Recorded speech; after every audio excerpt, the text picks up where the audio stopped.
La verdad es que es una satisfacción enorme este acto, por varias razones. La primera, porque está con nosotros la profesora Marta Leticia Gaeta González, a la derecha de Chayo.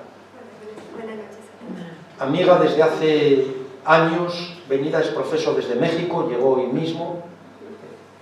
Nos consta que has tenido buen viaje, aunque realmente es muy cansado. ¿Cuántas horas son? 12 por lo menos. Sí, buenas 10 horas. Unas 10 horas. Sí, se tarda más al ir para allá, es verdad, un poquitín menos al venir, pero realmente es muy cansado.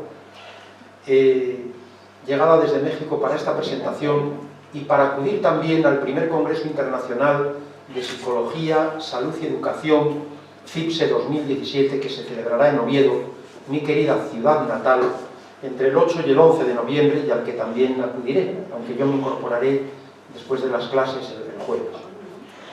La doctora Marta Leticia Gaeta, sencillamente Leticia o Leti, viene de esa bella ciudad, Albarrosa, de esa bella ciudad viene muy acogedora, hermana y colonial, en la que tú tienes algún pariente, y que es Puebla, Puebla de Los Ángeles, heroica en verdad, que en fechas recientes sufrió las sacudidas terribles de los terremotos. Puebla fue el 19 de septiembre el epicentro de un seísmo que dejó muertos, heridos y muchos daños materiales. Deseamos de todo corazón que la ciudad se recupere, que la vida se normalice y que sus habitantes, muy emprendedores, muy vitalistas, hoy podríamos decir también resilientes, salgan fortalecidos tras esta catástrofe. En Puebla se ubica la UPAEP, Universidad Popular Autónoma del Estado de Puebla, en la que trabaja la doctora Leticia Gaeta, una universidad privada de identidad católica dirigida por laicos, que tiene aproximadamente medio siglo, cuyo lema es la cultura al servicio del pueblo. Una institución en expansión cuya misión demanda el rescate de los valores. La UPAEP se orienta a crear corrientes de pensamiento y formar líderes que transformen a la sociedad en la búsqueda de la verdad, integrando fe, ciencia y vida.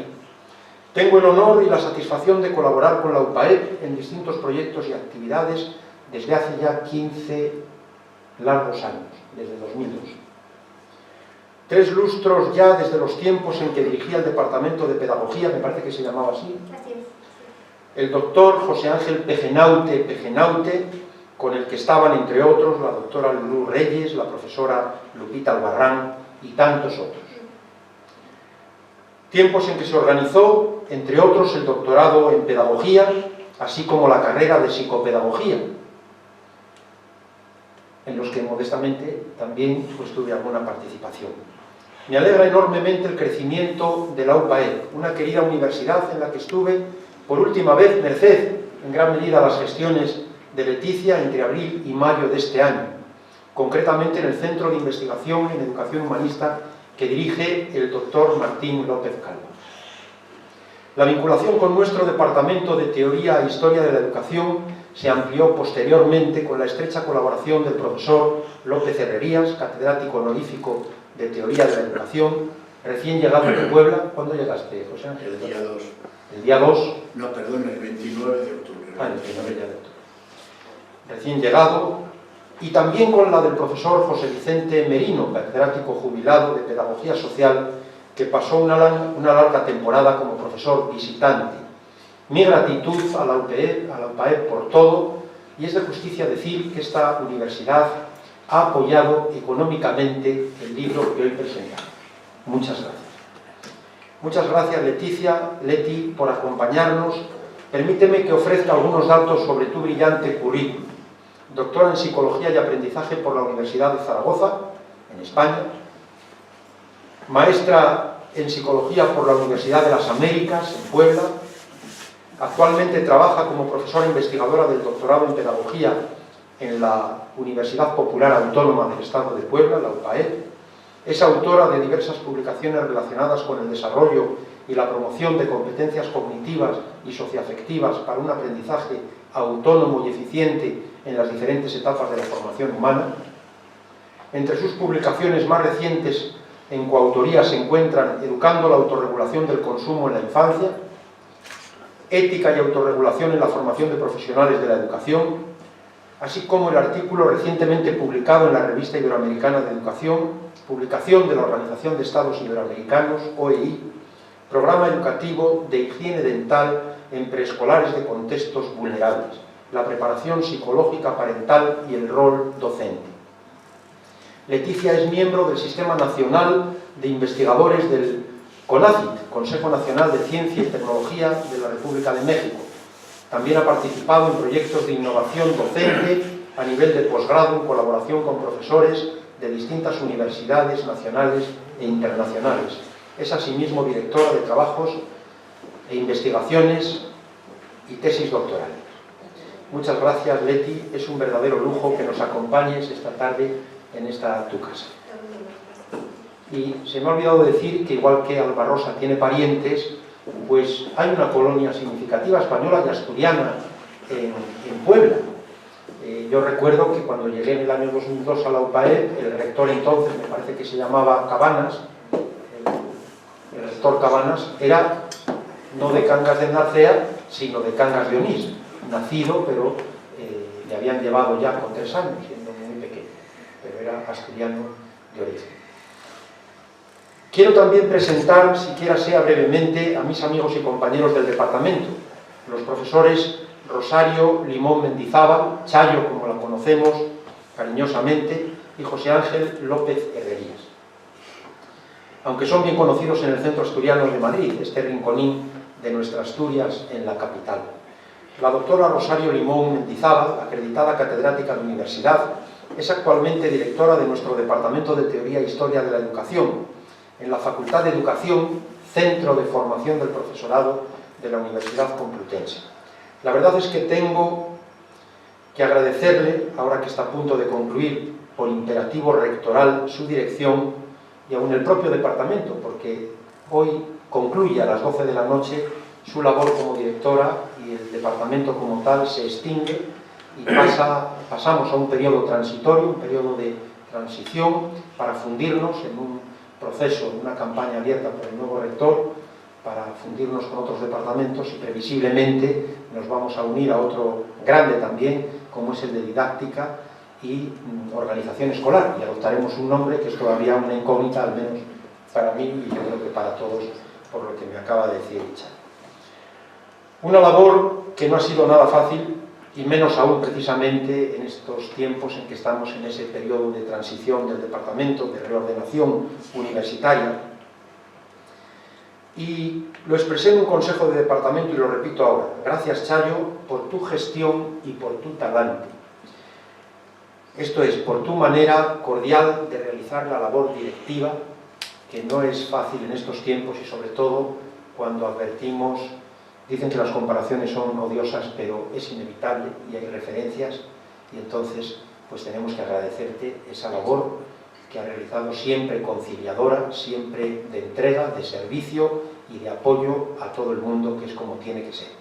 Porque naturalmente uno puede tener más amistad o puede pertenecer a un grupo, pero en realidad cuando asume labores de gestión tiene que ser para todos. La doctora Rosario Limón es especialista en pedagogía social y concretamente en la educación de las personas mayores o gerontopedagogía, temática sobre la que nos dio hace unos años una conferencia extraordinaria en esta misma tribuna, que bien la recordamos algunos que estuvimos. Lleva trabajando en este ámbito, en el doble plano docente e investigador, muchos años y ha sido verdaderamente fecundo. Ahí están sus numerosas publicaciones, tanto artículos como libros. Hace mucho hincapié en el envejecimiento activo, que así se llama, es un paradigma, alguna vez alguien la ha criticado, pero es que se denomina así, envejecimiento activo. Proceso en que se optimizan las oportunidades de salud, participación y seguridad con el fin de mejorar la calidad de vida de las personas mayores. El envejecimiento activo alza prima valores como la autonomía, la solidaridad intergeneracional, la convivencia, la dignidad, el diálogo, el respeto. Este paradigma, como tantas veces se ha dicho, pasa por añadir vida a los años y no tanto años a la vida. Otra de las áreas de docencia e investigación de la doctora Limón Mendizábal es la educación para la salud.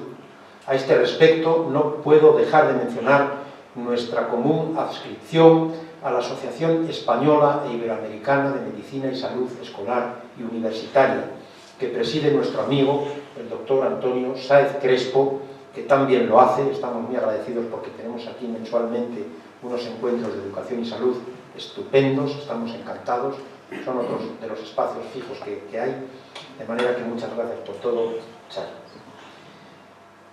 Y muchas gracias también al señor embajador Manzana de Oro, don Amaro González de Mesa, que nos acompaña, que es una satisfacción, y siguiendo la costumbre de esta casa, pues siempre a los Manzanas de Oro los citamos para no perder este buen hábito. Muchas gracias. El doctor José Ángel López Herrerías es, como queda dicho, catedrático honorífico de Teoría de la Educación del mismo departamento, el nuestro, aunque ahora pasemos a llamarnos Pedagogía Didáctica e Historia de la Educación, Pensamiento Pedagógico y Currículum, o Pensamiento Pedagógico y Desarrollo Curricular. No sabemos muy bien cómo, pero seguro que va a ser una sinergia en todos los sentidos y, por tanto, una fusión fecunda. Eso deseamos. Desde que me incorporé en el año 2000 al departamento hemos mantenido una relación estrecha y fecunda, con participación, entre otros, en diversos actos socioculturales en España y en América. Por ejemplo, en México, en Venezuela, aquí en Madrid, en la que entonces se llamaba ATEI, Asociación de Televisión Educativa Iberoamericana, que tan buenos recuerdos tenemos de aquella experiencia cuando el secretario general era nuestro amigo, por cierto, mexicano, el doctor Gerardo Ojeda Castañeda, que estaba en México, pero dentro de pocos días tendré la fortuna de verle aquí en España también. Ha trabajado el doctor López Herrerías en otros ámbitos del sistema escolar, como catedrático e inspector de enseñanza media, catedrático de Escuela Universitaria de Formación del Profesorado. Él es almeriense de habla, y ya sabemos que habla muy bien, investigador de largo recorrido y pedagogo comprometido, autor de una extensa y creciente obra bibliográfica. De hecho, muchos de sus últimos libros los hemos presentado aquí mismo, y realmente no sabemos ya cuántos, porque han sido, pues, son numerosísimos. Hablamos en presente y el futuro pues también nos traerá nuevas obras, por supuesto. Y además ha participado en otros actos socioculturales, en conferencias, en mesas redondas. Estoy pensando aquella tan extraordinaria que tuvimos, que por cierto es muy seguida en YouTube, que fue en Miradas sobre el Quijote, en el cuarto centenario, con nuestros amigos también, el general Ramos Oliver, general de división, y con nuestro querido académico y Manzana de Oro, don Francisco Alonso Fernández, de psiquiatría.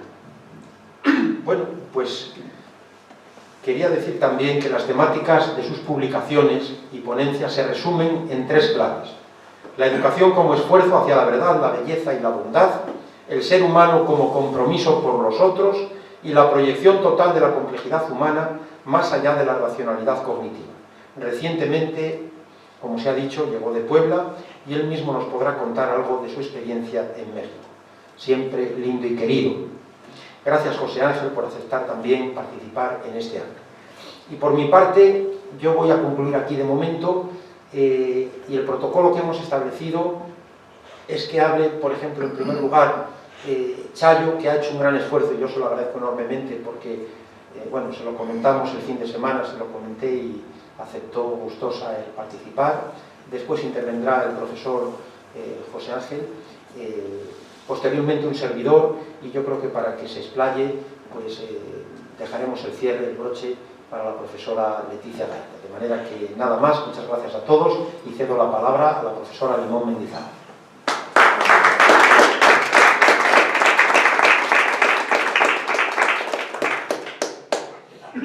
En primer lugar, muchas gracias, Valentín, por tus palabras hacia mi gestión y hacia mi persona. Muchas gracias. Yo, en primer lugar, pues buenas tardes a todos y a todas, y un cordial saludo para todos los que habéis venido a este acto de presentación de este libro sobre competencias emocionales en la educación formal. y realmente con mucho agrado he accedido a la invitación de mi querido amigo y compañero y apreciado compañero y amigo profesor Valentín Martínez Otero para estar presente y participar en este acto. Aquí, en esta Casa de Asturias, que me encuentro, he de decir, como en mi casa, y entre amigos y compañeros, y se siente uno a gusto, comprendido, acogida y querida. Y así me siento yo en este rincón de Asturias, aquí en Madrid, como dice el profesor Valentín Martínez Otero. He cogido unas frases, unos pensamientos que quería compartir con todos vosotros. El secreto de la vida no es hacer lo que uno quiere, sino querer lo que uno hace. A veces uno no puede hacer lo que uno quiere, pero sí es importante querer lo que uno hace. Y realmente este libro que estamos presentando, ¿verdad?, ayuda, sin ninguna duda, a hacer, a querer, a amar lo que uno quiere, lo que uno hace a lo largo de la vida, en las distintas etapas de la vida. Un día leí en un libro, no sé, no recuerdo el autor, pero sí una idea que ha hecho mella en mi vida también. Todas las profesiones son igualmente dignas, dependiendo de quién las ejerce y cómo las ejerce, pero ninguna más importante y sublime que aquella que dedica sus esfuerzos a ayudar a los demás a crecer, a madurar, a llegar a ser más y mejor personas. Gabriela Mistral decía en un texto que los que educan y orientan a los niños, adolescentes y jóvenes tienen una gran responsabilidad, porque ellos son y de ellos depende el futuro de la sociedad. Este libro ayuda a los educadores en la formación de los jóvenes en las competencias emocionales tan importantes en la sociedad actual. Quizá hemos sido educados, primero hemos sido educados para trabajar y no hemos sido educados para aprender a vivir, para aprender a ser felices, a relacionarnos con los demás. La empatía que tan extraordinariamente hay 2 o 3 capítulos en el libro es muy importante y sin duda alguna pues yo creo que este libro contribuye al desarrollo de ese bienestar personal y social. Parson decía que ninguna persona vale para todo, pero toda persona vale para algo. Los valores sociales que se fomentan a través de las competencias sociales, como son, y lo pone de manifiesto en la presentación del libro, los autores, como son la cordialidad, el respeto a la diversidad, el desarrollo de la autonomía, la amabilidad. Yo es un valor social que siempre les digo a los alumnos. Ser amable no cuesta nada y abre puertas, nos comunica mejor con las personas, con todo. Igual que sonreír, que también es muy importante, que nos reímos poco, pero también es importante sonreír cada mañana. Yo es una idea que sí tengo interiorizada en mi vida. El afrontamiento emocional son valores que los educadores deben cultivar en los alumnos para una mayor, como se señala en el libro, ajuste personal, social y escolar. Y a mí hay una idea que me gustó mucho de una profesora, y perdón porque es que no puedo decir el autor, lo tengo recogido, pero no lo he encontrado al escribir estas palabras, de que los libros son las abejas que llevan el polen de una inteligencia a otra. Ya te comentaré, Valentín, el autor, porque es que lo tengo además recogido, pero no lo he encontrado. Entonces, sin duda, este libro transmite contenidos muy valiosos sobre educación emocional y la educación de las emociones, sobre la empatía docente y la trascendencia de la empatía en la educación. Y esta obra, como apuntan en la presentación los autores Marta Leticia y Valentín, entre otros, ¿verdad?, nos plantean a lo largo de los distintos capítulos que es necesario procesos de enseñanza y aprendizaje que permitan un equilibrio entre lo cognitivo y lo emocional y potenciar desde la escuela, desde el instituto, desde la universidad, el desarrollo de habilidades emocionales que contribuyan al bienestar personal y social. Gracias de todo corazón por haber hecho realidad este libro, que sin duda va a ser un libro base de mesilla, de leerlo y de además de que interiorizar esas competencias emocionales a nivel de nosotros mismos como profesores, para también potenciarlas y desarrollarlas en los alumnos. Gracias, de verdad. Muchas Gracias.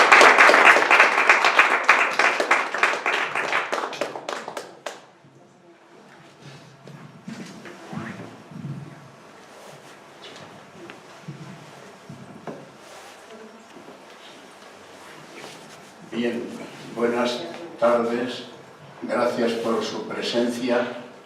La próxima vez vengan con 2 o 3 acompañantes y así nos damos más calorcito. Aunque está bien que hayan venido, aunque sean solos. Y cómo no, muchísimas gracias a los amigos, ya he insistido en ello, ya ha dicho Valentín, que me siento, pues esto, bastante o muy emocionado porque ustedes son muy amables por estar. Y mis amigos de la mesa pues también lo son, porque he tenido la suerte de encontrarme con ellos a lo largo de mi vida. Y de todos ellos he aprendido bondad, sencillez, apertura y no escoba. Escoba para barrer lo malo, no. Valentín, gracias por tus palabras. Esta vez has variado mi presentación, cosa que te agradezco. No es que antes estuviese mal, pero como ya te había escuchado varias veces, Chayo, muchas gracias, porque lo que ha dicho Valentín de ti es verdadero. Eres una mujer que nos ha demostrado en los años de tu dirección que has sabido dirigir y lo has sabido hacer de la manera más noble que creo que se puede hacer, que es demostrarle al otro al que tenías que dirigir que era una persona, un fin en sí mismo y no un medio o para tus ganancias personales o profesionales, lo cual es de mucho valor. Y a ti, amiga Leticia Marta, pues cómo no agradecerte también el haberte conocido, el que seas, no sé cuasi en qué grado, mi madrina mexicana. Gracias por ayudarme a ir a tu ciudad y a tu universidad, en la que me he sentido siempre a gusto. Me llaman doctor cada cuarto de hora, me escuchan cual si escuchasen el oráculo de Delfos, y uno hasta se siente sobrecogido porque dice, lo que diré será tan bonito como parece que lo es. De tal manera que a veces he reclamado que hubiese un poco más de dialéctica, un poco más de debate, pero en fin, esto no es una crítica o limitación, es simplemente manifestarte algo que he sentido. Bien, quisiera ser todo lo breve que pudiese ser para enfatizar efectivamente lo oportuno y lo interesante, como ha hecho muy bien la amiga Chayo, en valorar el sentido y la oportunidad de este libro. Es verdad que todo lo que nos ocurre probablemente está definido desde una manera muy fisiológica. Eso sí, no solamente eso, hay otras maneras de definirlo por lo que tenemos en el cráneo. Somos seres de pensamiento, tenemos conciencia, tenemos el córtex, pero por debajo de eso, a nivel fisiológico, tenemos cerebros satánicos. Los cerebros, el reptiliano y el límbico, que son los que nos permiten respirar, sobrevivir, buscar seguridad, tener miedo o superar el miedo, etcétera, etcétera. Entonces, esto que tenemos dentro del cráneo lo vivimos en nuestro día a día y en nuestro minuto a minuto. Hay veces en que se nos va de madre, disculpen, la fuerza de lo natural biológico y decimos, ¿dónde estaría mi córtex? Estaría echándose la siesta. Y hay veces en que el córtex pretende ser tan potente que se olvida de atender a las exigencias de seguridad, de confianza, de superación del miedo, etcétera, que nos están reclamando los otros cerebros. ¿Qué es lo que pasa en nuestra cultura actual? Que probablemente en ese punto también estamos en crisis. Porque por un lado la escuela pretende ser el lugar gimnástico donde potenciar el córtex, pero el córtex ligado a lo productivo, como ha dicho Chayo, al conocimiento que creemos que tiene relevancia para nuestra respuesta en la sociedad. Conocemos el teorema de Pitágoras, podemos conocer la ecuación de Einstein, podemos conocer dónde está Vietnam, no sé, a cuestiones geográficas, históricas, matemáticas, etcétera, que nos permiten, por un lado, decimos potenciar nuestro cerebro, nuestro pensamiento, perdón, y por otro lado situarnos en el mundo. Pero en la escuela o no hay tiempo, o no hay competencia aprendida, o no hay dedicación, o no hay interés por acordarnos también del ser humano en su complejidad, ese ser que también tiene afectos, ya sean eminentemente emocionales, lo que nace de una reacción humana casi nada ligada al pensamiento, o los afectos sentimientos, que son aquellas emociones que son captadas por el pensamiento para convertirlas en racionalidad. Discúlpenme este punto, no sé si didáctico, dado que ahora somos del mismo departamento, que distingamos afecto como lo complementario del pensamiento y puede haber dos niveles de afectividad o de afecto. El nivel emocional, que es el más espontáneo, hasta biológico, natural, lo otro también es natural, pero no sé si decir que menos, y el nivel del sentimiento. Entonces, esto antes nos lo ayudaba a mantener educativamente bien, o sea, bien desarrollado y bien valioso, el encuentro con nuestros abuelos, el encuentro con el juego, el encuentro con la conversación con nuestros padres, cosas de las que dicen, yo con mis nietos no lo veo tan así, que ahora no nos dedicamos a ello, que ahora todos estamos pendientes del teléfono, pendientes de la telebasura, pendientes de los impactos cotidianos y constantes que tenemos, y nos hemos olvidado de la conciencia, nos hemos olvidado de nuestro yo, nos hemos olvidado de nuestra complejidad. Este libro magnífico de los compañeros lo que pretenden es llamar la atención sobre ello y decir, humano, ciudadano, alumno, niño, no podrás ser feliz, no podrás crecer suficientemente bien en edad, saber y gobierno si no tienes la suerte de encontrarte con alguien que te ayude a vislumbrar en tu espíritu la energía positiva capaz para tener afectos, o sea, para tener conducciones, para tener emociones o sentimientos valiosos.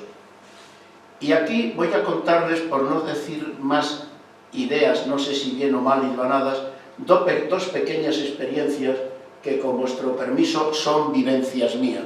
Como estamos hablando de emociones, vaya el recuerdo de dos vivencias personales que pueden tener que ver para hacerles intuir, ustedes lo saben, el valor que tiene lo emocional. Una de ellas es que yo tenía 11 años y estudiaba primero de bachillerato. El profesor nos tenía delante de él en orden según la clase anterior, de tal manera que si uno sabía algo que no sabía el anterior, le sobrepasaba. Y si alguno no sabía nada de nada, podía terminar en una sola clase el último de la fila. Aquel día tocaban los partidos judiciales de Cáceres. ¿Hay aquí algún extremeño de Cáceres? No, pues sea en honor de los cacereños que fueron a América. Bueno, disculpa que quiera acordarme de tan insigne momento de la historia. Y yo, ese día, no me había aprendido los partidos judiciales de Cáceres. ¿Saben ustedes de los únicos partidos judiciales que aún conservo la memoria? De los de Cáceres. ¿Y saben por qué? Porque en medio minuto hice el esfuerzo de aprendérmelos porque no quería vivir la emoción de irme al último de la fila. Bien, es verdad que ahora les podría estar contando un ejemplo de emocionalidad heroica. Salvé a 4 niños de ahogarse, o salvé a una anciana de quemarse en un fuego que hubo. No, lo mío fue más escolar, rudimentario y poco grandioso. Alcántara, Coria, Garrovilla, Servás, Hoyos, Jarandilla, Logrosal, Montánchez, Navalmoral de la Mata, Plasencia, Trujillo y Valencia de Alcántara. ¿Saben por qué me acuerdo? Y son de los únicos que me acuerdo. Porque los viví emocionalmente. O sea, para mí, mi pensamiento quedó captado por la exigencia de superar un problema al que me encontraba. Quiero decir con esto que en las clases, como saben muy bien todos nosotros, pero sobre todo Valentín y Leti, que por algo son los coordinadores y autores del libro, perdona Chayo que en este caso no te cite, es que solo disfrutamos de la vida más que menos cuando estamos íntegramente en aquello que estamos viviendo. Si por un lado yo me tengo que aprender el teorema de Pitágoras, o me tengo que aprender dónde está Vietnam, o me tengo que aprender quién era Luis XIV de Francia, pero me lo intentan enseñar y aprender yo de manera desvitalizada, de manera cortada, de manera separada de lo que es mi experiencia o la experiencia de la vida de cada uno, lo vamos a vivir sin afecto, ya sea eminentemente sentimiento o eminente emoción. Y cuando uno vive algo sin afecto, o sea, cuando uno vive algo sin tener la dirección de su personalidad encauzada hacia algo, uno está desvitaminizado, lo he dicho bien, desvitaminado, uno está empobrecido, uno está raquítico. La otra cosa es, y disculpadme, porque esto no es un atentado contra vuestro libro, pero en todo puede haber alguien que lo haya escrito antes, no que lo haya escrito. En los años 1980 yo sentí la misma necesidad que Leti y Valentín pero es por problemas de edad, ellos ya lo estaban pergeñando antes de llegar a la madurez en que han llegado después. Escribí un libro, a mí siempre me ha gustado escribir, lo ha dicho Valentín, no tanto como a él, pero voy siguiendo sus pasos, que titulé Pedagogía de la alegría y del amor. Qué cursilería, dirán. Porque yo sentía que vivíamos una academia en la que estábamos, repito, humanos recortados en nombre de ese pensamiento teórico, conceptual, cognitivo, no sé cuántas cosas se dicen, que tiene que ver con nuestra realidad. Y eso forma parte de nuestra realidad, pero no es toda nuestra realidad.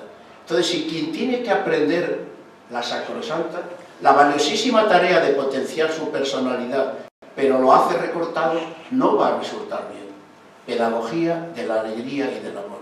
Lo mandé a varias editoriales y ninguna me dijo que sí. De pronto me encuentro un día con que convocan un premio, un maestro de Lorca, que se ha ido a Cataluña, a Barcelona, y ha montado un negocio académico interesante, que era una escuela de preparación de oposiciones para el magisterio. Aquel maestro le dio un dineral. ¿Y qué hacía? Que cada año convocaba un premio de investigación pedagógica cuando la cosa escaseaba en España. Pero ¿qué le pasaba al buen señor? Que quería demostrar emoción ante sus paisanos de Lorca, que le había ido muy bien en Barcelona. Y entonces convocaba un premio, te daba unas pesetas, te publicaba el libro y hasta te invitaba a estar en el parador de Puerto Lumbreras 3 días con 3 noches y te permitía ver la fantástica y diferente Semana Santa de Lorca, que no sé si ustedes saben que es bastante diferente a lo usual. Bueno, pues mando el escrito a este concurso y de pronto me llaman un día de noviembre y me dicen que me han dado el premio, Albricias. Han dado el premio, cambié el título, Psicopedagogía de la vida afectiva. En resumidas cuentas, gracias por escucharme, disculpadme si he tardado medio minuto más de lo previsto, hacerles caer en la cuenta de algo que todos sabemos. Somos personas íntegras y complejas y cuando aprendemos, igual que cuando vivimos, debemos estar atentos a que sea realmente presente nuestra complejidad. Porque si solo queremos aprender estando como abstraídos de nuestra realidad, probablemente aprenderemos poco, aprenderemos mal y hasta se nos olvidarán los partidos judiciales de Cáceres. Gracias y...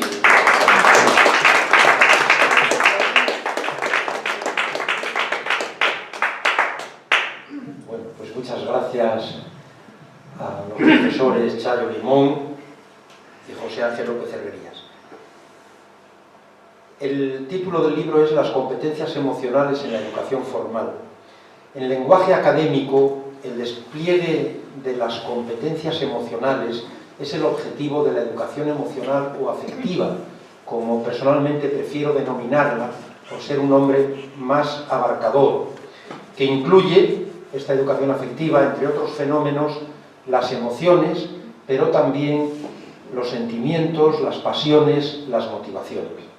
Estas competencias emocionales quedan vinculadas igualmente a la que llamo, de nuevo por su mayor amplitud, inteligencia afectiva. Valdría igualmente hablar de inteligencia emocional. Y entre nosotros, estas competencias emocionales aspiran a promover la educación integral. Digo entre nosotros porque a veces pudiera advertirse en ciertos planteamientos curriculares, en los planes de estudio de nuestros alumnos y también en las universidades, ciertos planteamientos competenciales de carácter técnico, que en lugar de enriquecer la educación, de personalizarla, la mecanizan y la empobrecen. Aunque al hablar de competencias nos hallamos ante un concepto controvertido y polisémico, sobre todo porque pudieran presentar estas competencias cierta connotación utilitarista y pragmatista, es habitual insistir en que constituyen un conjunto articulado y dinámico de conocimientos, de habilidades, actitudes y valores, cuyo alcance debería advertirse en toda la vida personal. Si la pedagogía, en cuanto ciencia madre de la educación, encuentra en las competencias una vía para enriquecer la educación, no para rebajarla o deshumanizarla, bienvenida sea. Desde luego, este noble propósito es el que nos ha guiado como coordinadores del libro y a todos sus autores. Ya realicé hace unos años, concretamente en noviembre de 2014, precisamente con ocasión de la presentación de un libro titulado Enseñar y aprender competencias, del profesor López Herrerías, en la que también participó Chayo, una reflexión sobre el concepto de competencia. Esta reflexión está publicada, no sé si lo sabéis, está publicada en una separata electrónica, que además tiene su ISSN, que se puede localizar en nuestra web con fecha 12 de enero de 2015. El acto fue en noviembre de 2014. El mérito del título del libro que nos trae hasta aquí y del propio libro es de Leticia, hay que decirlo, de la profesora Gaeta. Por mi parte no debo sino reiterar el agradecimiento por su acertada iniciativa y por su generosa invitación. Es un verdadero honor y una gran satisfacción coordinar con ella este trabajo. Un libro en el que se abordan cuestiones como la empatía, ya desde la temprana infancia, entre los maestros de educación inicial, también el afrontamiento de la ansiedad en la infancia, la educación emocional en la adolescencia, la competencia socioemocional y el síndrome del quemado, que es una modalidad de estrés que acontece sobre todo a profesores de todos los niveles, pero especialmente de secundaria, la importancia de la empatía en todo quehacer educativo, un estudio a partir de nuestros alumnos de la Facultad de Educación, muy modesto, pero bueno, espero que digno, realizado por mí, porque además es todo autofinanciado, y el vínculo entre la regulación emocional y el aprendizaje autorregulado en el posgrado. Nuestra educación ha pretendido a menudo formar un ser humano unidimensional, lo mencionaba ahora el profesor López Herrerías, meramente racional, meramente cognoscente, atendiendo exclusivamente al intelecto. Pero lo cierto es que una educación así forma un ser incompleto, maquinal, robótico, un poco automatizado y, en cierto modo, por atender exclusivamente a lo racional, por paradójico que resulte, se torna irracional, una formación así y el propio ser humano. Como bien dice el doctor López Calva, en el prólogo de nuestro libro, el despertar de la pesadilla racionalista moderna trajo consigo una desilusión generalizada. Generó, por ejemplo, una crisis de sentido que nos atrapa en la inmediatez de las acciones, así como una desconfianza total en la razón, que acrecienta, por ejemplo, el relativismo, pero también en el aspecto positivo se produjo una progresiva revaloración de dimensiones del ser humano que antes estaban olvidadas, excluidas, incluso descalificadas. Es el caso de la dimensión emocional o afectiva. Y me viene ahora a la memoria un texto de Ortega y Gasset recogido en el artículo Estudios sobre el corazón. Dice textualmente el filósofo: en el último siglo, se refiere por supuesto al siglo XIX, se ha ampliado gigantescamente la periferia de la vida. Se ha ampliado y se ha perfeccionado. Sabemos muchas más cosas. Poseemos una técnica prodigiosa, material y social. El repertorio de hechos, de noticias sobre el mundo que maneja la mente del hombre medio, ha crecido de una manera fabulosa. Es cierto, cierto. Es que la cultura ha progresado, se dice. Pero eso es falso. Es rotundamente falso, continúa Ortega. Eso no es la cultura, es solo una dimensión de la cultura. Es la cultura intelectual. Y mientras se progresaba tanto en esta, mientras se acumulaban ciencias, noticias, saberes sobre el mundo y se pulía la técnica con que dominamos la materia, se desatendía por completo el cultivo de otras zonas del ser humano que no son intelecto, que no es cabeza. Sobre todo se dejaba a la deriva el corazón, flotando sin disciplina ni pulimento sobre el haz de la vida. Así, al progreso intelectual ha acompañado en nuestras sociedades un retroceso sentimental. A la cultura de la cabeza ha acompañado una cultura incordial. Ya sabéis que cordial en latín es cor cordis, corazón, significa. El hecho mismo de que la palabra cultura se entienda solo referida a la inteligencia denuncia el error que se ha cometido. Y lo mismo que dice Ortega sobre la cultura en general puede decirse de la educación en particular, todavía en nuestros días. Más adelante, el destacado pensador madrileño señala que se ha producido un retroceso en el plano sentimental. Cito textualmente: es sumamente grave el desequilibrio que hoy padece el hombre europeo entre su inteligencia y su retraso en educación sentimental. Mientras no se logre una nivelación de ambas potencias y el agudo pensar quede asegurado, garantizado por un fino sentir, la cultura estará en peligro de muerte. Agregamos nosotros que la cultura en peligro de muerte y el hombre mismo. El descuido durante largo tiempo de la vertiente emocional pone de manifiesto la deficiencia de nuestra institución escolar y probablemente sea una de las causas que en la actualidad nos obligan a contemplar la extensión de la desorientación vital en muchos ámbitos. La escuela, desde luego, no es la panacea, no tiene la llave, la solución de todo. Por ello hay que pensar también en la primera y más importante institución educadora, que es la familia. Qué buena iniciativa, por cierto, están teniendo a este respecto algunas universidades, entre otras la UPAEP, con la creación de escuelas de familias, proyectos pedagógicos que están realizando para colaborar con la institución familiar. No podemos olvidarnos tampoco de la pedagogía social, de educación social. Precisamente, ya he hablado yo con Leticia, con la profesora Gaeta, sobre la conveniencia de realizar otro trabajo centrado en la dimensión afectiva o emocional en contextos socioeducativos. Yo en los últimos años, por razones también horarias, de planificación, exclusivamente doy clases, salvando los posgrados, en educación social. Me dirijo a futuros educadores y educadoras sociales. Hablar de competencias emocionales es hablar de esa pedagogía de la alegría a la que se refería el profesor López Herrerías, es hablar de pedagogía de la ternura, es referirse al amor como condición sin la cual es imposible la formación humana.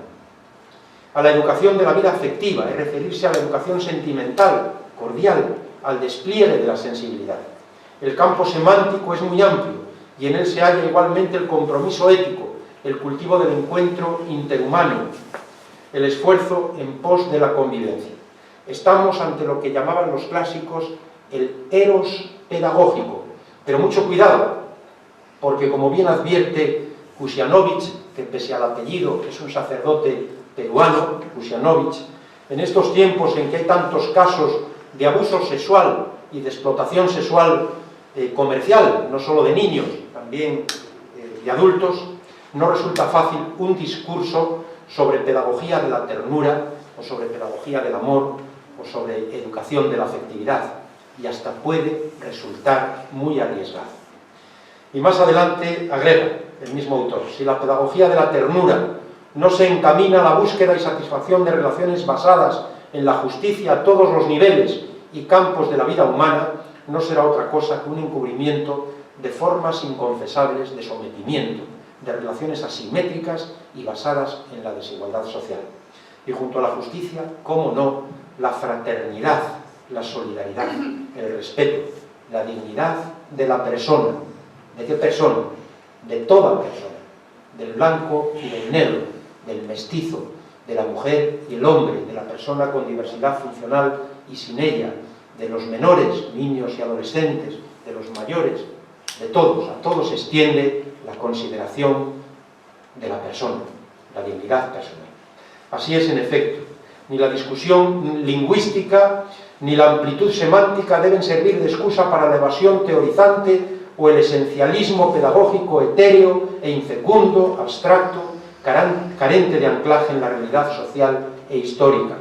Defiendo una educación, también en este ámbito que nos ocupa, realista, aunque no pragmatista, cuya aplicación dependerá de las situaciones concretas, pero que en general permanece atenta a los retos que se plantean. Una educación sensible, sensibilizadora, coherente, comprometida con la mujer y el hombre concretos, con las personas, cualesquiera que sean su edad y circunstancias, consciente y sentiente de sus dolores, de sus posibilidades y también de sus limitaciones. En lo que se refiere al conocimiento de la dimensión afectiva, me parece que aún estamos en paños menores. Es muy probable que los asuntos del corazón se rijan por leyes que se desconocen en su mayor parte. Seller, el gran pensador, por ejemplo, en su gramática de los sentimientos, indica que hay una lógica del corazón tan estricta, tan absoluta e inquebrantable como las sentencias y las consecuencias de la lógica deductiva. No dudo que así sea, pero este mundo de la afectividad continúa siendo, en muchos aspectos, un misterio, un tabú. Resulta llamativo a este respecto que la palabra patología, que en su etimología nos remite a la idea de pasión, sirva para designar la parte de la medicina ocupada de las enfermedades e incluso de la enfermedad misma, cuando, como digo, patología viene de pathos, de pasión. Bien pronto se advierte esa vinculación de la afectividad con la enfermedad, con la afección. Esto quizá haya influido en el descuido de todo lo relativo al sentimiento, a la emoción, que se asocian a veces a lo negativo, a lo inadecuado. El cerebro es pensante, pero es también sentiente, por lo que han de potenciarse armónicamente ambos aspectos. Este libro, en fin, se compromete con la persona en toda su unidad y también en su complejidad. Reconoce su naturaleza racional, amorosa, social, espiritual, moral, libre. Enfatiza su dignidad, que la eleva por encima de los demás seres vivos. La educación es el verdadero motor de humanización.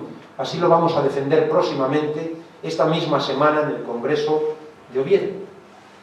Un humanismo, un proceso de personalización en el que la persona, cada persona, está llamada a desplegar todas sus potencialidades. Conscientes de nuestras limitaciones, los autores de este trabajo, Margarita Vital, Laura Gaeta, Concepción Márquez, Patricia Garrido y, por supuesto, Leticia Gaeta y un servidor, nos hemos centrado en la dimensión emocional y sin olvidar, parafraseando al sabio Pascal, que la razón debe esforzarse en comprender las razones del corazón. Muchas gracias a todos.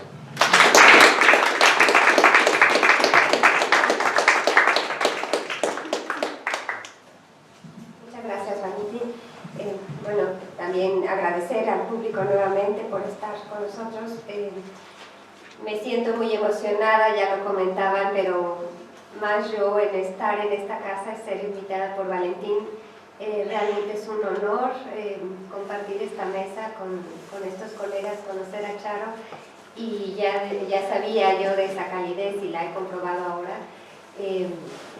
Además que este libro justamente que toca las emociones, pues desde luego me ha tocado las emociones desde un inicio, desde que se ha ido gestando, y a mí me gustaría pues hablar un poco del libro, ¿no? Hablar un poco de por qué este libro y por qué es diferente a otros.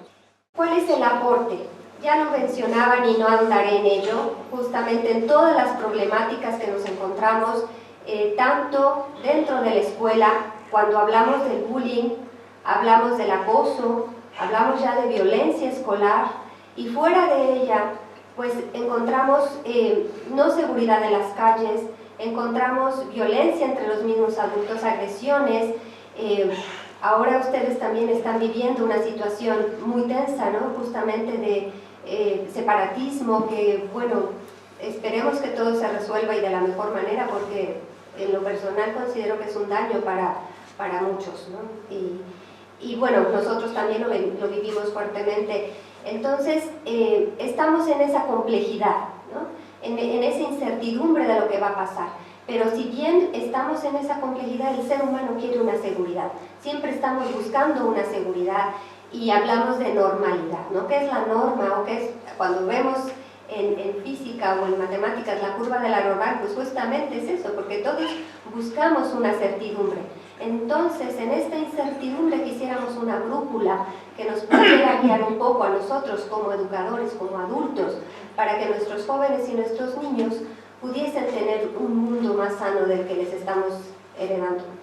Entonces, hemos buscado a través del libro y las diferentes autorías, pues ir presentando sí esos factores teóricos actuales que nos den un sustento. Si bien tenemos ya algunos indicios, algunos sentimientos, sensaciones, intuiciones, no quisiéramos partir de ahí. Necesitamos esa brújula con fundamentos. Entonces, ¿qué es lo que estamos realmente queriendo articular a partir de teorizaciones, a partir de un trabajo estructurado y que también nos dé un aporte de estudios empíricos con ejemplos, con vivencias y también con prácticas ya en el aula que también nos dieran una pauta para dónde ir? ¿Cómo podemos, si bien no es una receta, tomar algunas, ya digo, pautas, algunos lineamientos que nos pudieran servir y que también pudiéramos aplicar? A la vez que quisimos hacer ese trabajo de esta manera articulada, que pudiera servir tanto a profesores, a investigadores, a padres de familia, a orientadores en los centros, y que pudiera dar esas guías que cada uno pudiésemos tomar a partir de nuestras realidades y nuestras necesidades, sí que pudiéramos abarcar ya esos diferentes momentos de la educación formal. Entonces hablábamos ya de una educación desde la infancia, luego pasando por la educación en la primaria y viendo hacia los adolescentes y posteriormente al bachillerato, ¿no? Ustedes aquí en la ESO y tal cual el bachillerato, y posteriormente pareciera que en la universidad ya tenemos seres humanos formados y que ya están educados integralmente, ¿no? Y nos encontramos que no es así. Entonces, ¿qué pasa con los universitarios? ¿Cómo los formando? ¿Cómo formar a los profesores que están allí ya en el posgrado? Y también en nosotros mismos, a la hora de ir leyendo, nos podemos ir encontrando con cuestiones que todavía no tenemos formadas en nuestra propia persona. Entonces, aquí quisiera presentar cómo fuimos articulando este libro. Desde luego, mucho del trabajo lo tuvimos que hacer a la distancia, los encuentros con los diferentes académicos que están participando en el libro, pues ha sido justamente no de manera presencial, porque si bien varios de ellos ya estuvieron estudiando sus doctorados en la institución o que estuvieron también estudiando aquí en la Complutense, en el caso de Conchita Márquez, el profesor Valentín que labora aquí, entonces mucho fue a la distancia y también eso nos ayudaba porque teníamos que superar las frustraciones, la tecnología que muchas veces no ayuda, pero que a la vez nos fue articulando y nos fue ayudando a conocernos un poco más. Entonces, bueno, desde la Facultad de Educación en la Universidad Complutense de Madrid y también desde la UPAEP, ¿no? La Universidad Popular Autónoma del Estado de Puebla, de la cual ya habló el profesor Valentín. ¿Y quiénes somos? Pues si bien el profesor Valentín y una servidora coordinamos el libro, pues tenemos otras autoras que con ese entusiasmo, ese cariño y esa profesional forma de trabajar, pues fueron haciéndolo vida. Está Laura Gaeta González, la que pueden observar en la parte superior. Ella es mi hermana y orgullosamente pues es el primer trabajo en el que colaboramos. Ella tuvo el honor de ser dirigida en su tesis doctoral por el doctor Valentín y bueno, ella es psicóloga de formación y sigue ahí en esa labor de querer formar, de querer trabajar y de querer hacer el trabajo investigativo con precisión y siguen trabajándose de la mano y con un trabajo muy articulado. Posteriormente Patti Garrido Natarén, que también fue doctoranda en la UPAEP y ahora está trabajando en la Secretaría de Educación Pública en el estado de Veracruz. Conchita Márquez, ella hizo su máster aquí en la Complutense y ahora ya se ha vuelto también para México a partir de cuestiones familiares y lleva mucha fortaleza ya en el estudio. Y bueno, Margarita Vital Baquier, que ahí tuvimos la fortuna de coordinar esa tesis, Valentín y yo, y bueno, ha sido un trabajo hermoso.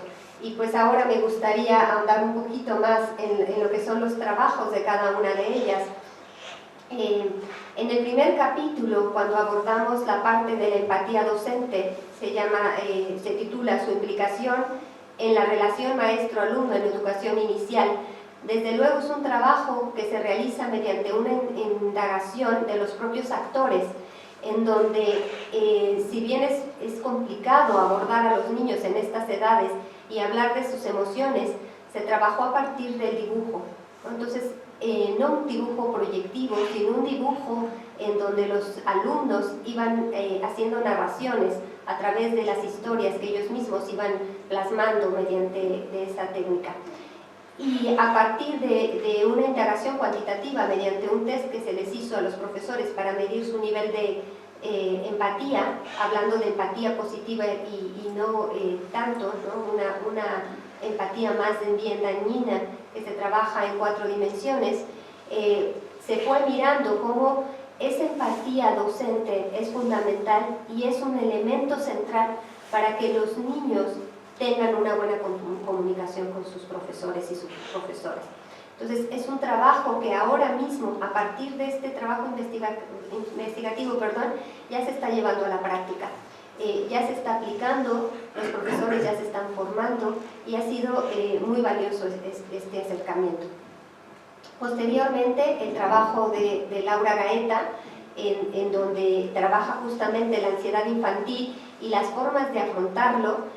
Ella lo estuvo trabajando en educación primaria, particularmente cuáles eran esas situaciones que hacían a los estudiantes tener mayor ansiedad, ¿no? Y bueno, ya lo irán leyendo en las páginas, pero un elemento central es el docente, ¿no? Pese a que uno consideraría que son los compañeros, insistía yo en el bullying, en estas cuestiones de agresión, esta falta de acercamiento de los profesores, en donde justamente, como ya decía el profesor López Herrerías, pues nos estamos centrando en conocimientos y lo que siente el alumno queda ya dejado de lado, olvidado muchas veces, y que estamos hablando con seres que sienten, con personas que tienen necesidades y que tienen una voz desde edades tempranas. Entonces, bueno, este es el trabajo, no más para que también disfruten sus páginas.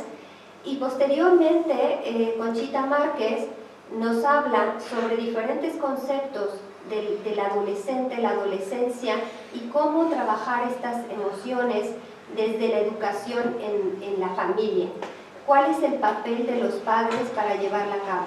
Entonces estamos viendo diferentes actores en donde ya no nos centramos en la formal educación, sino desde casa.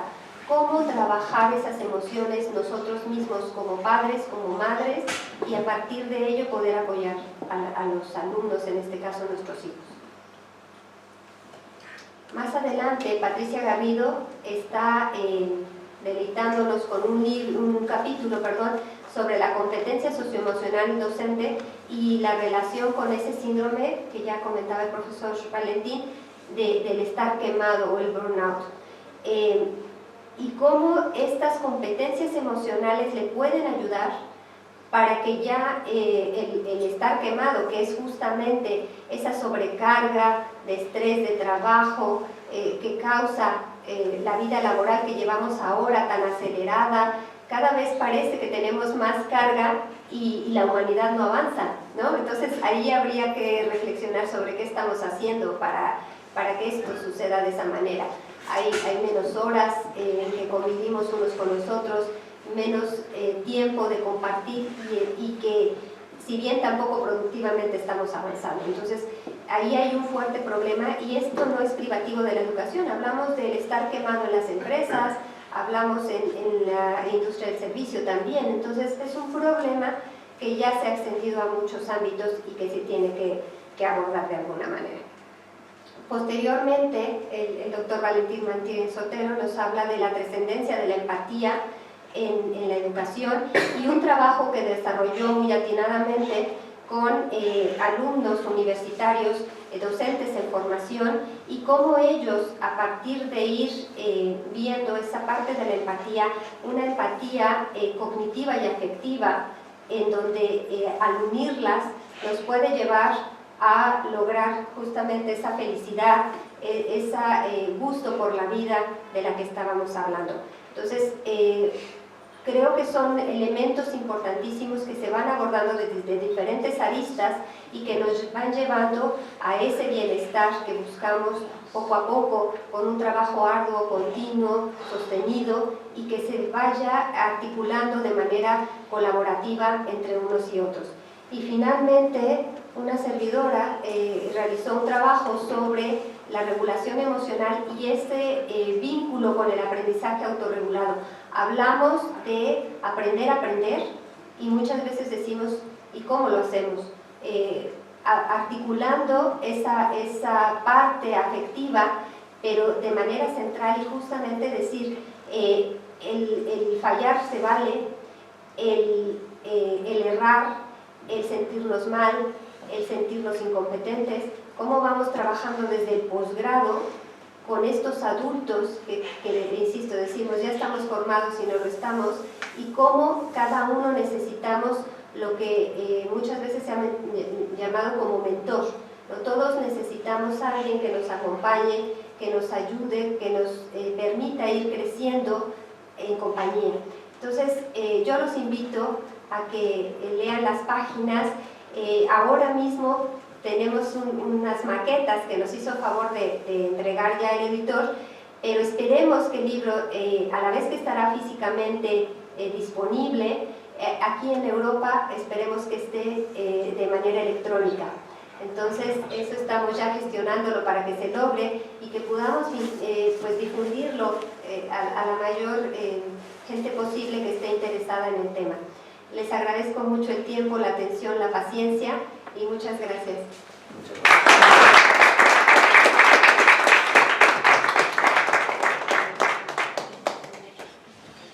Muy bien, Leticia, muchas gracias. La verdad que reiteramos el esfuerzo que has hecho por venir, por acompañarnos, por presentar el libro, porque estuvieran disponibles por lo menos 4 ejemplares y bueno, pues ha estado fenomenal. Muchas gracias también a José Ángel y a Chayo. La verdad es que hoy, lo estaba pensando, se me olvidó decirlo, echábamos de menos a nuestros alumnos también. El año pasado teníamos ese máster de formación internacional con profesores paraguayos y nos llenaban el salón y además pues participábamos en el coloquio, pero bueno, ya se han ido, han cumplido su misión, se han ido muy felices, han concluido su beca y ya están todos en Paraguay. Entonces ahora, por favor, si alguien quiere realizar alguna intervención, alguna pregunta, algún comentario, pues es el momento. Adelante, María Jesús. Yo voy a hacer una pregunta que no sé si es muy correcta, pero no sé si es muy correcta porque en los valores que se quieren transmitir, en la emoción, en el sentimiento,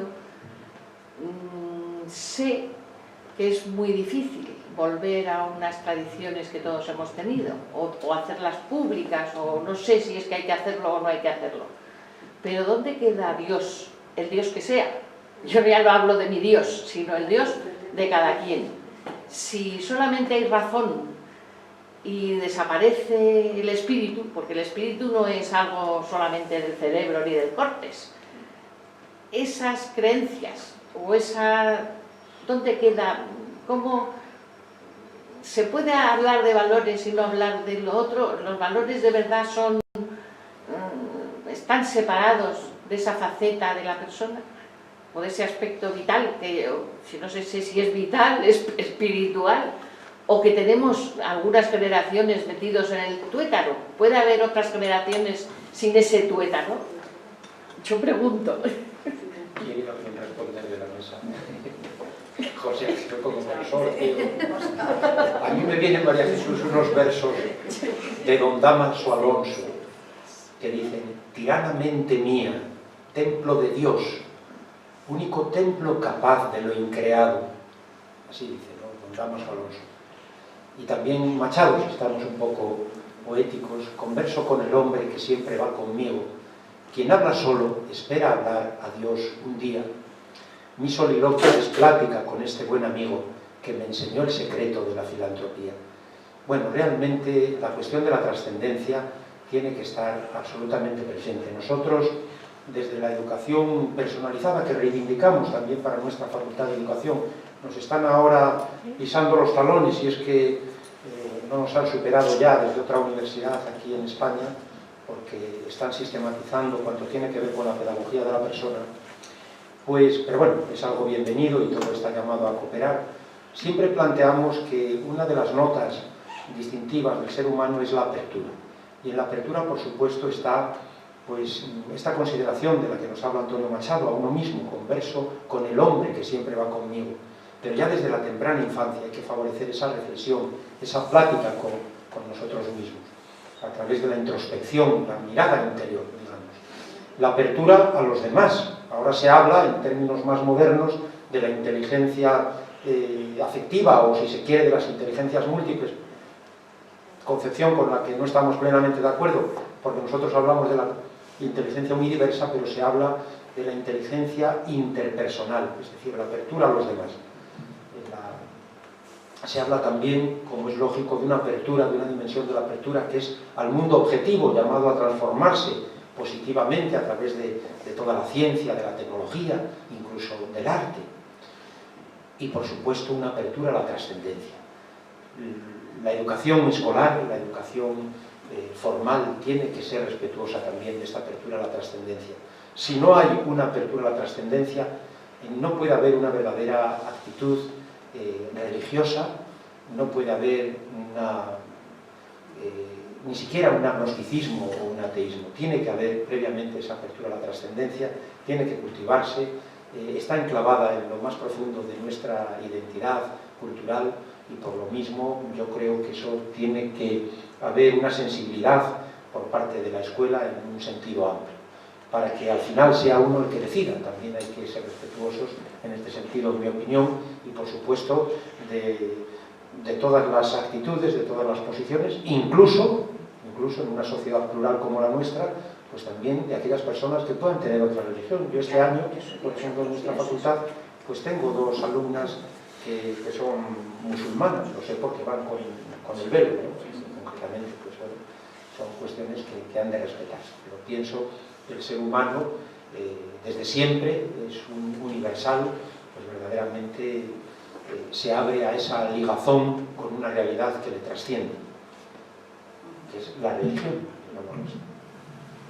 Y son valores, puesto que hablamos de valores, las categorías son múltiples, serían valores espirituales o valores religiosos.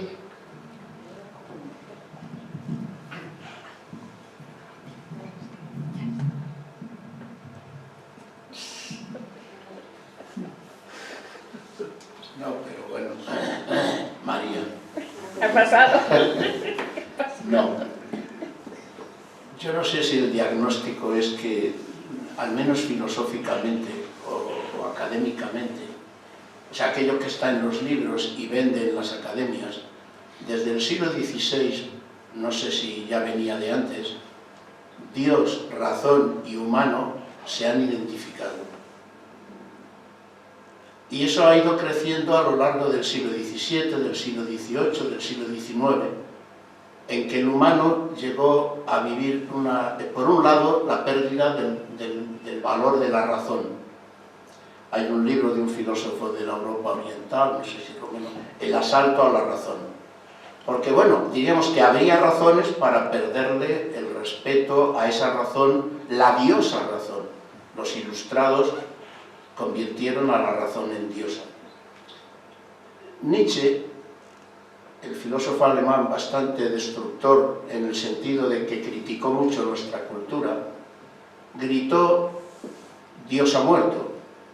Pero no fue Nietzsche. Nietzsche fue el diagnosticador. Quien gritó que Dios ha muerto ha sido la inteligencia europea, que fue viendo que si nos quedamos sin razón, pues nos quedamos sin Dios, porque el Dios era el garante cartesiano de que nosotros teníamos una razón capaz de conocer la verdad con criterios o categorías claras y distintas.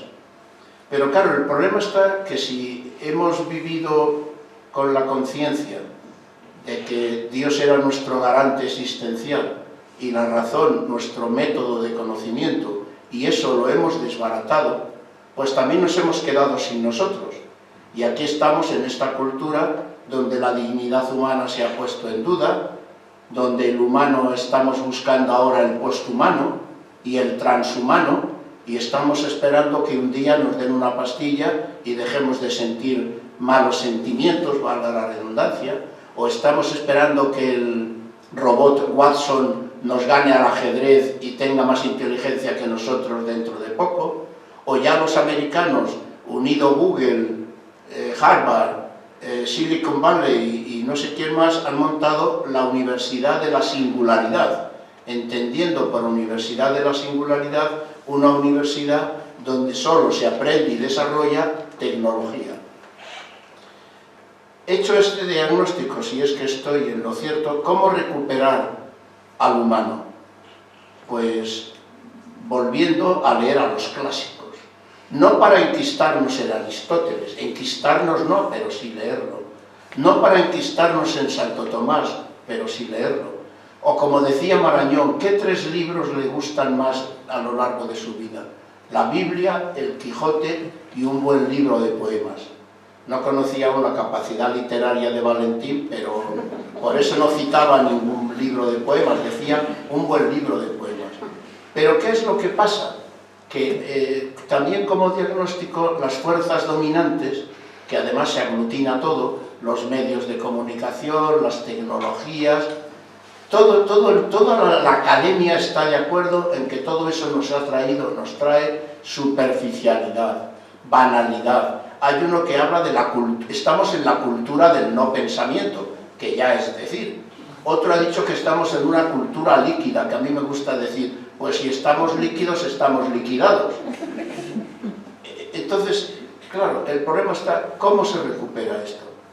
Pues a lo mejor insistiendo en aquello que algunos dicen, pocos reductos de humanos que crean en algo valioso, como que no hay nada más digno que tú, tu otro yo en la existencia, como que merece la pena seguir buscando la verdad, aunque no estemos seguros de que la vamos a conocer, pero no la postura que hemos tomado.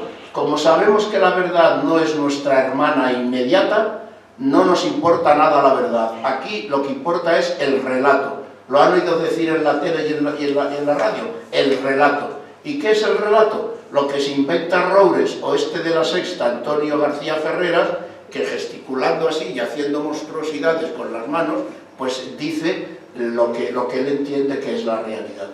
Dicho esto, sin querer tampoco faltar el respeto a estos dignos coetáneos que conviven en la existencia con nosotros. Hay que hacer esfuerzos de fe, pero no de fe solo en la trascendencia, que también, sino de fe y de caridad, de amor como Eros, de amor como Filía y de amor como Ágape. Eros, qué bueno que estás para mí. Filía, qué bueno que estás conmigo. Ágape, qué bueno que existes. Y claro, es que nos hemos ido desmoronando. Nos hemos desmoronado tanto que hasta en vez de hablar de problema de amor, hablamos de violencia de género. Como si hablando de violencia de género fuésemos a ser menos bestias de lo que somos. Yo creo que seremos menos bestias de lo que somos si nos enamoramos otra vez de la existencia, si nos enamoramos otra vez del valor del otro, si creemos en nosotros mismos como seres humanos. Pero está todo relativamente desbaratado, porque a lo mejor había razón para romper algunas cosas, pero después de romper hay que crear. Y lo que María nos está diciendo es que ella observa o nota que a lo mejor estamos lentos o poco fuertes o poco convincentes en el afán de crear aquello que nos vuelva a restituir en una situación humanista que tenga otros aires de belleza. Ya sabe Valentín y todos ustedes que a mí me gusta ligar estas 4 palabras. Estamos aquí para buscar la verdad, para buscar la belleza, para buscar la bondad y para buscar el amor, o vivir el amor. Y nos hemos especializado en buscar la verdad. Como la verdad no la hemos encontrado, hemos dicho, anda, si esto es cuestión de de teléfono industrial y de decir cuatro palabras, entre ellas tío y sobrino, y golpes en la espalda para decir guay. y así no vamos a ningún lado. Se necesitan cargas de espiritualidad antropológica y, por supuesto, bueno, como veis me he emocionado yo aquí. Discúlpame, Valentín, discúlpenme ustedes. Bueno, María, no sé si hemos llegado a un acuerdo o no. Escaso. Bueno, pues, o sea, las respuestas son muy buenas, pero las soluciones... las soluciones es que esto no es una botica. Es que está muy bien decir que cada uno es libre después de elegir, pero ¿cómo puede uno elegir algo que nunca ha visto, oído, ni conocido, ni recibido por ningún sitio? ¿Cómo eliges tú si no te han enseñado una serie de cosas? No puedes elegir, porque uno no elige lo que no conoce. Si te han enseñado realmente cosas muy superficiales, que es peor. También, pero bueno, sobre todo si no te han enseñado, que es lo que sucede ahora. Y ya está, si prescindes de cosas espirituales, pues ahí estamos. Claro. Miren ustedes, yo tengo unos nietos en Bruselas. Cada vez que voy a Bruselas y vuelvo, la primera palabra que se me ocurre al bajar del avión es espiritualidad. Pero no ligada eminentemente al asunto religioso, que también, sino ligada eminentemente a aquello que las señoras sobre todo hacen así cuando dicen que algo les gusta. O sea, yo noto que mi tierra, mi mundo, está falto de espiritualidad, de sensibilidad, comparado con bueno, y discúlpenme que he citado a Patria Querida estos días de Puigdemont, digo por lo de Bruselas, ¿no? Es que últimamente tengo contacto con un grupo religioso, no me importa decirlo, cuyo líder espiritual, que murió hace unos años, hablaba de que él lo que notaba era que en el mundo, por ejemplo, de la universidad, de lo académico, faltaba apologética forense. Dice, qué cosas más raras dice este señor. No se refiere forense a la medicina, se refiere forense al foro, apologética, debate en el foro. O sea, este señor reivindicaba que tal vez en el mundo de la academia teníamos que hacer más debate de aquello en lo que creemos algunos. Yo tengo que confesarles que yo también me dejo dominar en gran medida por aquello que está en el ambiente. Entonces yo tampoco lucho lo suficiente por presentar a quien está conmigo el mundo de espiritualidad en lo que yo creo, sino que sin querer acepto, me dejo llevar, estoy en aquella corriente que dicen todos los autores: superficialidad, banalidad, no pensamiento, etcétera, etcétera. ¿Cómo recuperar esas situaciones? Siendo cada uno, empezando por mí, más auténticamente, con respeto, con serenidad, con madurez y con equilibrio y con amor, pero siendo más auténticamente defensor de lo que pienso, siento y creo. Porque si todos hacen lo que yo, y discúlpenme que ya he dicho yo no sé cuántas veces en este último minuto, pues no vamos a ir a ningún sitio que suponga una alternativa valiosa a aquello que también criticó y vio Nietzsche y demás. Discúlpenme, ya no digo nada más. Yo solamente quisiera agregar y complementar esas precisas palabras, pensando en los pequeños, ¿no? En los más jóvenes que nosotros, y en esta parte que ya mencionaba sobre cómo ayudarles en esta toma de decisiones, ¿no? Porque no sabemos, ni siquiera los educadores ahora sabemos cómo va a ser la educación de futuro, y nosotros mismos nos encontramos desorientados, y muchas veces se ha hablado de que la escuela está en el siglo XIX y los jóvenes en el siglo XXI. Entonces ahí hay una brecha generacional tremenda, por lo menos en mi país, y bueno, ¿cómo ayudarles justamente a estar en silencio, a pensar, a introyectar y a pensarse ellos mismos que ya no lo hay, ya no hay tiempo? Se comentó ya varias veces sobre las tecnologías. En este estar hiperconectados necesitamos ese tiempo de reflexión, de estar en paz y de pensar, ¿y qué de mi vida? ¿Y cómo puedo hacerle saber a los demás lo que quiero si ni siquiera yo mismo sé lo que quiero? Solamente muchas gracias, profesora Leticia. Muchas gracias, Valentín y José Ángel. Yo pienso que esa visión trascendente de la vida, esa dimensión religiosa, no tiene que ser solo objeto de la familia. Ahora se reivindica solo la familia. Yo no. Yo reivindico la familia, la escuela, el instituto, la universidad.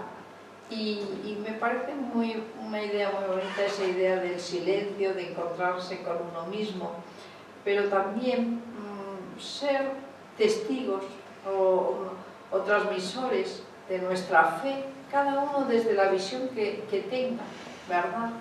Pero manifestar, porque a veces se guarda tanto para nuestro interior que no lo manifestamos, y creo que es importante. Y yo pienso, ahora que cogí a Leticia el móvil, que estamos viviendo en unos momentos, en una sociedad cada vez que va más a mayor soledad, a mayor incomunicación. Hay un movimiento también cada vez más importante de reivindicar que el móvil está aislando a las familias, a las personas, etc. Y un rechazo, como si dijéramos, a la vez que es una ayuda importantísima, ¿verdad? Pero sí un rechazo, porque realmente tenemos que parar a pensar, a reflexionar y a ver, y desde luego desde esa dimensión religiosa trascendente que es muy importante. Pues muchas gracias. Creo que ha sido una extraordinaria.